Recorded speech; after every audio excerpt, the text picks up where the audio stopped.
Sa dilim ng gabi, may isang anino, misteryosong tao lumalaban sa bundok.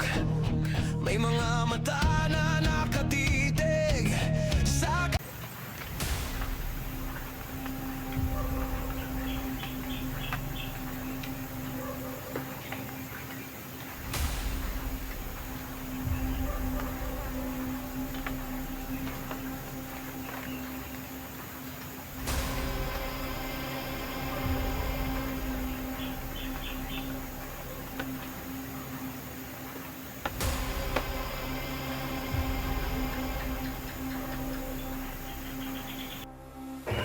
Gumising ka na, gumising ka na, gising, gising ka na, gising, hinahanap ka na niya, gumising ka, gising, gising, hinahanap ka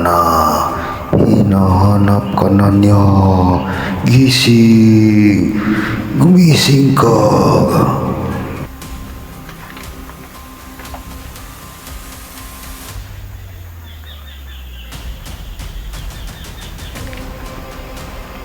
Lagi mo. Lagi mo. Ano po yung sinabi mo na may naghintay sa akin? Sino po naghintay sa akin, Lagi mo?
Pahinga muna tayo mga kagad.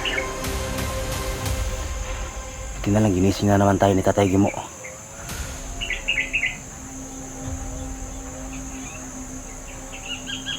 May naghihintay daw. May naghihintay daw sa atin sa akin mga kagad. Salamat talaga Tatay Gimo. At salamat din sa lahat ng nakasubaybay sa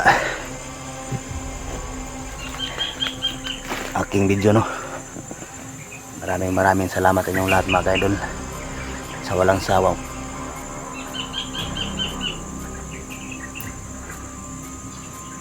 walang sawang pagsuporta ninyo sa akin mga kaidol, at lalo na sa inyong mga dasal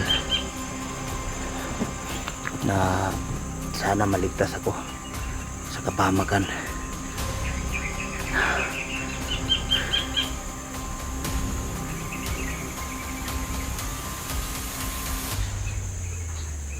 Sino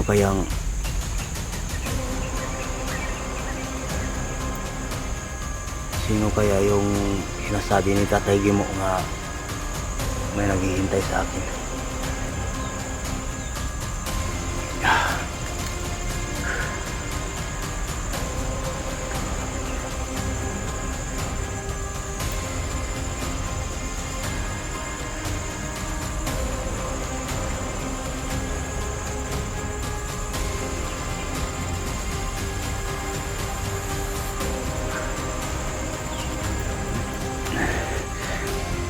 Paligid mga kaidol.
Ano kayang ibig sabihin ni Tatay Gimo sa paggising niya sa akin? Na may naghihintay daw. May naghihintay daw sa akin mga kaidol.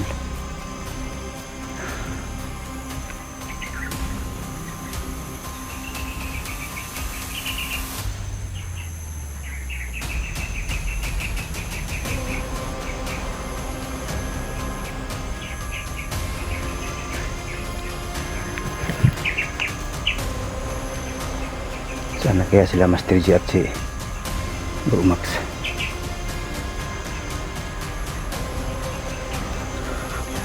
Tuloy tayo mga kaidol.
Yun mga kaidol.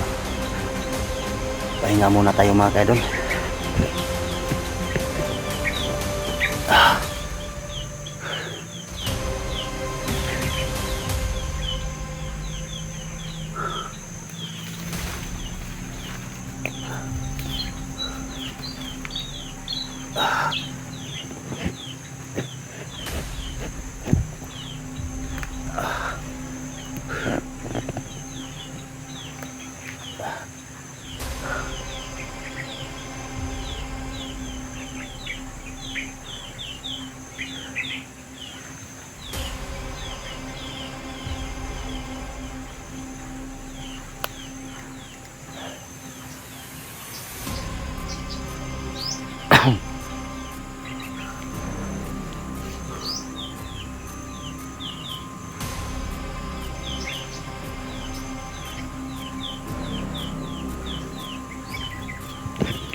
Nahihibon mga kaidol.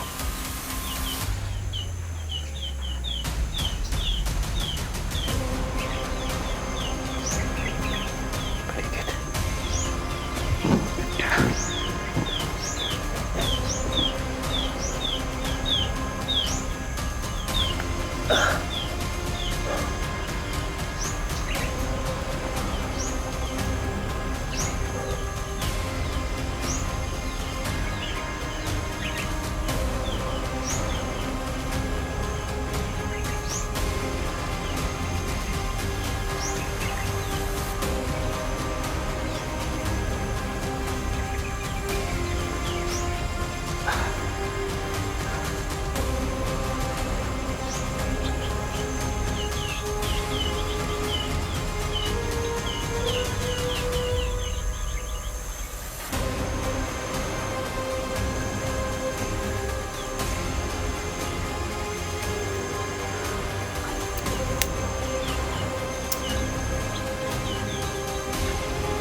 Yun, nagpapasalamat ako sa lahat ng mga viewers ko dyan, mga ka-idol. Maraming salamat sa mga lahat.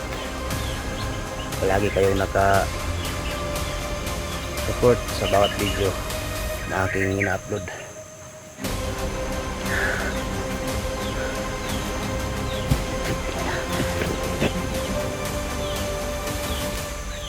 Wala kayong sawa na sumuporta sa akin mga kaidol, at lalo na sa inyong darasal para sa aming kaligtasan bawat isa.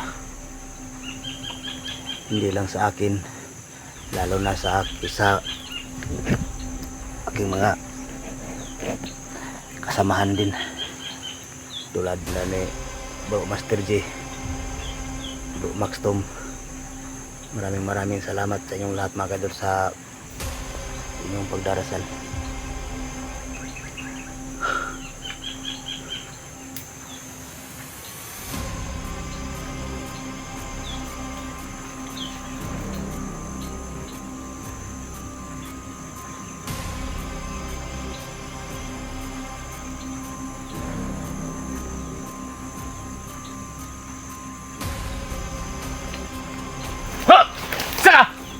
Oy! Bro! Bro! Yun mga kadol, si Bro Master J. Seryoso? Bro! Ito yung mga master. Yung tao pala na lagi kong inaano sa top ng camera. Seryoso pala ito. Hindi ko kalain na dito kami magkikita ngayon. Dahil medyo may kalayuan yung dinalan niya sa mga kalaban. Ano ka nang katakas, bro? Nagkataon bro na ano bro na Ha? ginapos nila ako sa sa puno ng kahoy, at yun, inugbok lang yung kamera nila sa sa harapan, at iniwanan nila ako. Siguro may pinuntahan sila o inutusan sila sa pinuno nila o sa commander, o siguro yung nagbabantay sa akin na isang tao ka nagtatae, kaya nagkataon din na ginising ako ni Tatay Gimo. So si Tatay Gimo yung bilang guide mo na bago ka nakatakas? Oo, ginising niya ako. Wala akong malay na itinali ako sa puno, sa sobrang bugbog nila sa akin.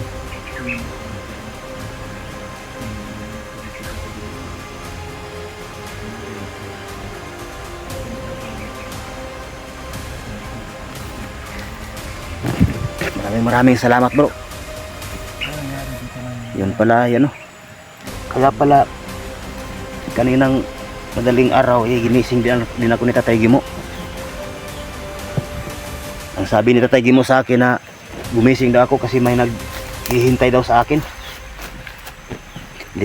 Nalilito ako kung ano yung ibig sabihin ni Tatay Gimo na naghihintay sa akin. Kaya yun, naglian ako din nakagising. Buti nakatakas ka sa kamay ng mga kalaban dahil si Maxom parang lipit ata yun din sa mga nasagupan niya. Kasi malalakas yung nasagupan niya. Kasi ako rin, maano din ako dun sa anak ko eh. Parang mangiyak-ngiyak ako na hindi ko matanggap yung nangyari sa anak ko dahil yung nakaraan muntikan na akong tinuluyan ng anak ko dahil parang na-hypnotize talaga siya o nalagyan talaga ng itim na mahika yung niya. Dahil hindi niya ako nakikilala. Tinutukan niya pa nga ako niya ng baril sa sentido, sa ulo. Anak mo mismo? Marami sila kasi yung anak ko nagdadala na ng grupo na tinatawag nila na Batang Asiro. Kaya medyo nanggugmok yung ko. Pero hindi ako sumuko dahil alam ko na ang lahat ay talagang may talaga. Siyempre magbabago din yan dahil hindi naman yan yung tunay na ugali niya. Na lang yan sa itim na mahika. Mahikang itim yan bro, na nilagay sa buong katawan niya. Yun ang nakaraan din nung nagkahiwalay tayo bago nangyari yung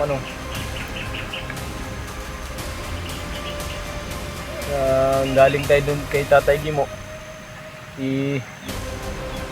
Parang nawala din ako sa ko dahil lipot lang ako dun sa area na pinag-anuhan ko mga kamaster. Yung sabi ko nga para kung minamalik mata lang kasi pag para yung sa tawag sa Bisaya na ginino. Parang ganun ba? Pag ko dun sa dulo, ganun din yung parang dun ako galing din, parang paikot-ikot lang ako sa lugar.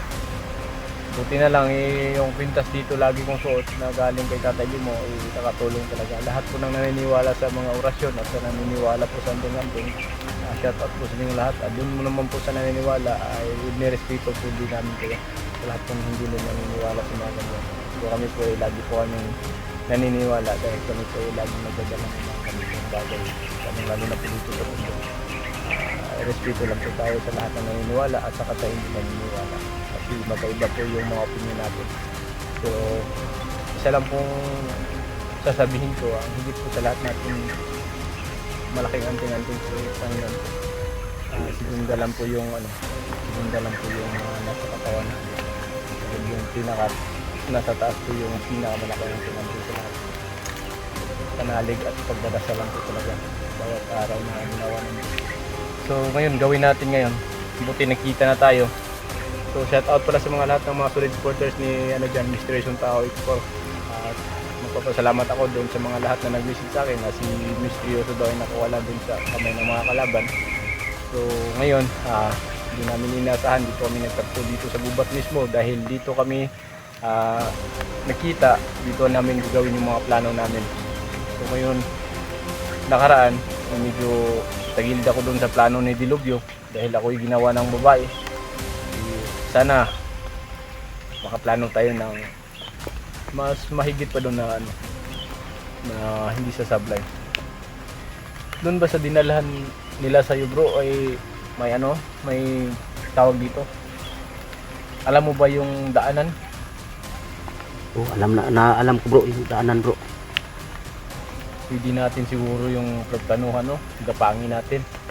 Pero ayaw ko na yung pasuotin ako ng pagbabae. Baka gusto mong sumuot ng gano'n, marami atong mga...